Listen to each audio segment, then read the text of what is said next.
Hi everyone. Excellent. Hello to both of you. Hi. Thank you for giving us your time this morning to talk about your careers and the development of it. Let's start off with you, Lizzie, and tell us about yourself and your experiences so far.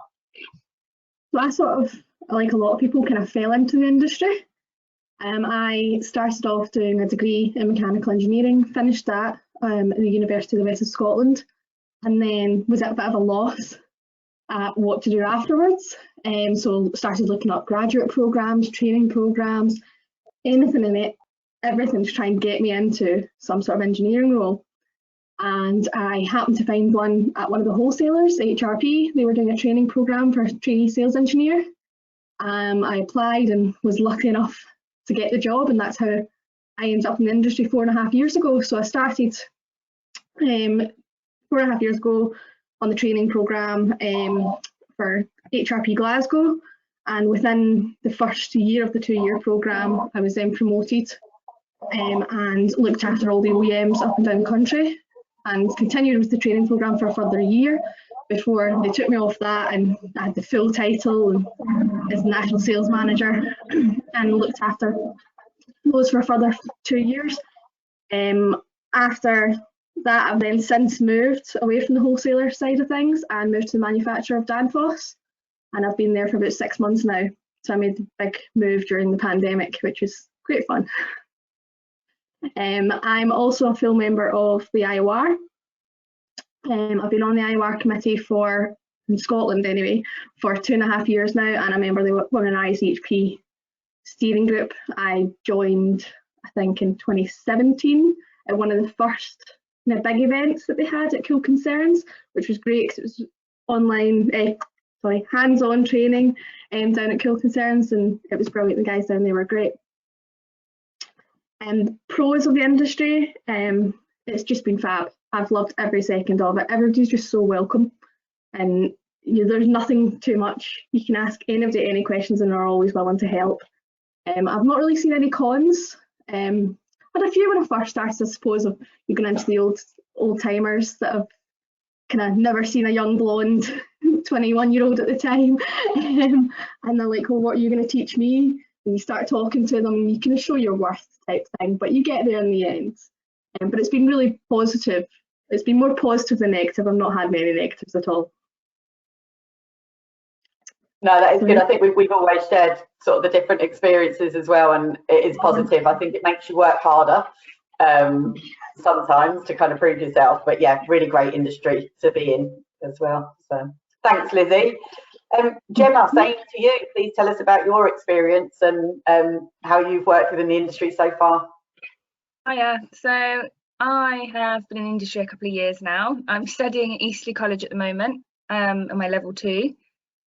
Yeah, it's been great. There's been obviously lots of challenges. COVID as well. COVID's hit quite hard because I've been on furlough for quite a while, which is quite hard to do your qualification, portfolio, things like that whilst being on furlough.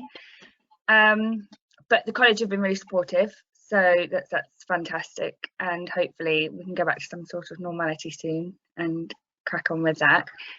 I was the same as Lizzie. I fell into the industry at 24, 23. I started college at 24, so I was quite a late starter, but I think the one thing I wish going back, I wish that after leaving school I was introduced to more of a, an engineering background. I didn't know anything back then, and it was very much so when you're at school, the girls did the hairdressing, the boys did mechanics. There was no option for a girl to go on and do the people with class as the guy job. It was, you were stuck where you had to go. And I think now it's important, like if I could give anything back to anybody, I would try and encourage the younger people, or just anybody into the industry, and say there's an opportunity for women or for younger men as well, because I feel like it's an industry people come into quite late. It's quite a, it's not, and it's not, I didn't hear of it until I obviously fell into it. But yeah, I think I'd, if I could do anything, I would be able to let the younger generation know that there's so much opportunity here and you can go so far, and there's so many different routes to go down as well. So definitely, I think that's what we found working with the women in our RACHP group. And I know, Gemma, you kind of found us, didn't you, and came to get more involved. And it is, there's so much diverse ranges through admin roles, marketing, engineers, and lots of us come into it and think, well, I'm not an engineer, I can't really tell anyone how to do anything. And you do learn through experience more you can do. But I like that you even got to do hairdressing, because I think, yeah, when I was at school, it was home economics and the boys did design and technology. And yeah, I wasn't a great cook at 12 or 13 and didn't have much interest. So I would love to have been able to do something more from an engineering side. And I think, as Lizzie said, when we did the hands-on day at Cool Concerns, which hopefully we can get back to, brilliant to be able to sit there and to see some of the girls that I brought from Daikin to the events and getting involved in compressor changes and things like that. It's made such a difference to them. So I think is that as well what Scarlett said, it does start young. I was lucky enough, I've told Karen this story I think a million times, but I was lucky enough at my school, the head of the design and technology department was female. She was 5'2", the scariest woman in the whole school. And I went, I want to be her when I'm older. But I was really lucky, so I just done every design and technology subject there was, and that's how I kind of. Have you made it yet, Lizzie? I'm nearly her. I'm nearly her. Not quite as scary still. Yeah. But yeah, so I was really lucky that. Right. That I wanted. It's with fire too.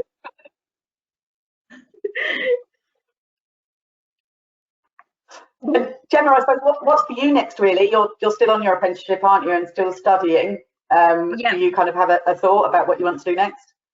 So I've still got another year and a bit at college, so we'll go on to do the 3-year programme. And I'm on the tools at the moment, so I'm doing, you know, the engineering side of the apprenticeship. And I just want to progress through the industry and, you know, see how far it will take me, because there's so much opportunity. And I feel like the companies are so understanding now as well. So for obviously women, eventually one day I have a child or you know, and I feel like there's so many back seats you can take. You don't just have to stay in one part of the industry, you can expand your knowledge elsewhere. So I'm just really looking forward to seeing where it takes me and what opportunities arise.